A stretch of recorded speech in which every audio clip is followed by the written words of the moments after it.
Samantala, ilang pasahero ang humabol pa rin sa biyahe ngayong araw, April 21, matapos ang bakasyon. Balitang hatid ni CJ Turida.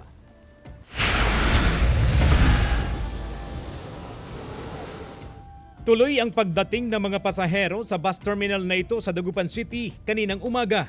Humahabol sa biyahe matapos ang kanilang bakasyon sa nakalipas na Semana Santa. Gaya ng estudyanteng si Angelica na ginugol ang bakasyon sa kanyang mga kaanak sa San Fabian, Pangasinan. Pauwi siya ngayong araw sa Balanga, Bataan. Bukas na po yung schedule ko para pumasok. So mahirap po bumiyahe kapag ganito.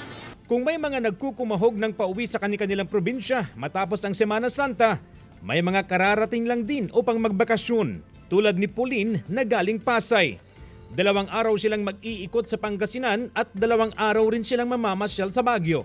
Kasi po sobra pong daming taong nagbabakasyon ng ganong araw, kaya po siguro late na lang po kami para hindi na ganong adaming tao.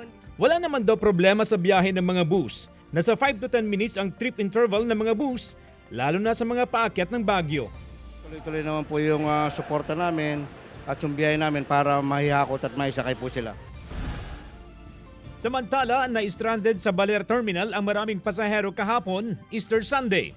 Karamihan sa mga stranded ay mga bakasyonistang pabalik ng Metro Manila at Nueva Ecija.